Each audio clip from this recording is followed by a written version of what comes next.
그러면 서면 합의에는 어떤 사항을 달아야 되느냐? 기본적으로 세부적인 사항은 법에서 규율을 되고 있지 않기 때문에 노사 서면 합의에 의해서 자율적으로 정할 수가 있습니다. 따라서 그 내용은 보통 실시하기 전에 이게 부여 방식, 이게 휴가를 부여하는 방식이 근로자가 청구해서 휴가를 부여할 것인지, 사용자가 일방적으로 지정을 할 것인지, 아니면 전 근로자에게 전체적으로 적용할 건지, 아니면 일부 근로자에게만 적용할지를 자율적으로 정할 수 있다 이런 얘기죠. 또 임금 청구권을 인정할지인지 여부도 자율적으로 할 수가 있다는 얘기입니다. 그래서 이 보상 휴가를 부여할 때 보상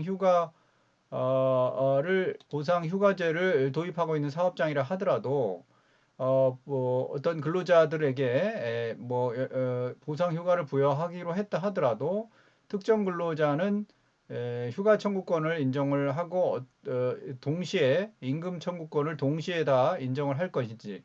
그러니까 무슨 얘기냐면 보상 휴가제를 이렇게 쓰기로 했는데 예를 들어서 하반기 특정 기간 동안 보상 휴가를 전 직원에 대해서 쓰기로 했는데 그 당해 전 직원들이 나 보상 휴가를 쓰지 않고 임금으로 그냥 달라라고 사전에 보상 휴가를 실시하기도 전에 보상 휴가에 돌입하기도 전에 청구할 수 것을 인정할 건지 말 건지 부분인데요. 이것도 역시 노사 합의로 정할 수 있다 이런 얘기입니다.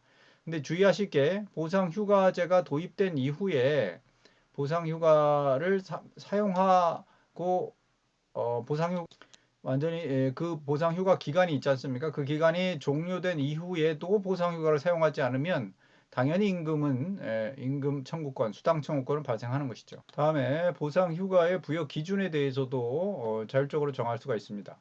해서 어느 정도 기간을 연장 야간 휴일을 적체해서 휴가로 사용할지, 보상 휴가제의 적용 부분을 연장 근로 등에 대한 가산 수당을 포함한 전체 임금으로 할지, 아니면은 가산 수당만 할지, 뭐 이렇게, 그러니까 보상 휴가 대상이 되는 연장 기간을 어느 정도 기간으로 3개월을 잡을지 6개월을 잡을지, 그다음 보상 휴가제 적용 부분을 연장 근로에 대해서 이게 6개월 동안 발생한 보상 휴가 시간이 만약에 100시간이라고 하면 그 100시간의 이 부분이 보상 휴가 기간 100시간이라 150시간이라 보면 실제 근로에 대한 연장 근로 시간은 100시간이라 보고 가산 수당이 50시간을 봤을 때 보상 휴가제 시간을 150시간을 두 개를 합산한 걸 부여할 수도 있고 100시간만 부여할 수도 있고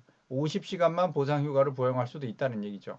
물론 100시간만 보상 휴가를 부여하면 50시간은 수당으로 줘야 되는 거고 당시 그러니까 연장 근로가 발생할 당시 50시간만 보상휴가제를 부여하면 100시간을 연장 근로 발생 당시에 임금에다가 지급을 해줘야 되겠죠. 전체를 보상휴가제를 적용한다는 건 당해 발생된 연장 근로 임금에 대해서 당시에 지급은 안 하고 비성수기에 보상휴가로 이제 보상을 해준다 이런 얘기입니다. 예를 들어서 1월부터 5월까지 기간이 바쁜 기간이고 또 7월이 바쁘다 하면 그에 대한 보상 휴가 시간을 8월부터 12월 사이에 정할 수 있다 이거죠.